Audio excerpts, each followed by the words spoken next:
Sveiki kanalo žiūrovai ir tęsime šio mėnesio temą būdvardžiai ir šiandieną kalbėsime apie sakinių šablonus, kuriuose labai dažnai naudojami laipsniuojami būdvardžiai.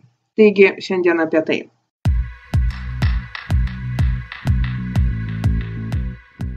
Pradėsime nuo žodelio than. Than yra naudojamas tada, kai mes kažką tai lyginam ir dažniausiai su aukštesnio laipsnio būdvardžiais. Jis atitinka lietuvišką žodelį negu šiuo atveju. Nesumaišykite su kitu anglišku žodeliu than, kuris reiškia vėliau arba po to. Taigi, than. Pažiūrėkim į pavyzdį.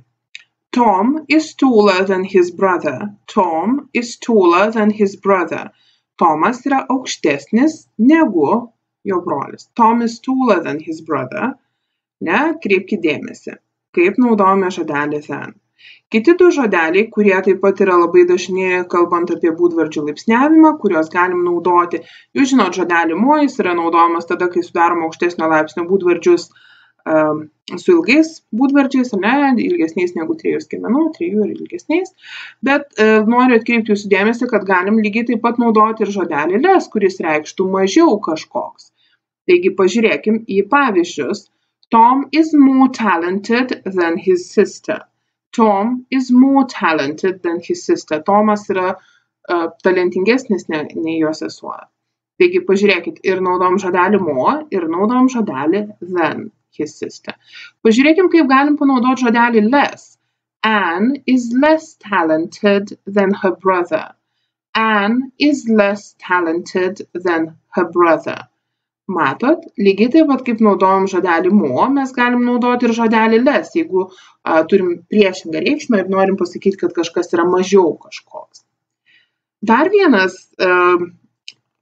struktūra, kurį galim naudoti, kalbant apie būdvardžių laipsniavimą, tai yra as. Nors su šiuo žodžiu naudojamas pirmo laipsnio būdvardis, tai yra tas, kurio mes nelyginam, tiesiog tas, kurį išmokstam. Be jokių galūnių, be jokių pridėtinių dalykų. As reiškia toks kaip arba kaip ir kažkoks. Pažiūrėkime pavyzdį. Tom is as tall as his brother. Tomas yra toks pat aukštas, koks ir jo brolis. Kai yra toks pat kaip, tai mes naudojam būdvardį jau nelaipsniuojame. Tiesiog žodelį tall, pavyzdžiui, šiuo atveju. Tom is as tall as his brother. Mes lygiai taip pat galim naudoti as ir neigiamam sakiny. Tarkim, šiuo atveju. Anne is not as tall as Tom.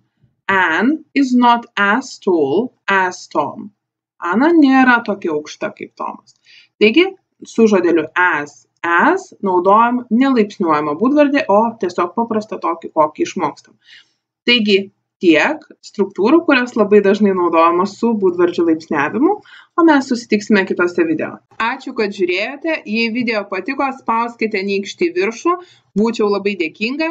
Jei nenorite praleisti naujų video, prenumeruokite kanalą, spausdami subscribe mygtuką, nesidrovėkite komentuoti, bei aplankykite mano internetinį puslapį www.rolanda.lt.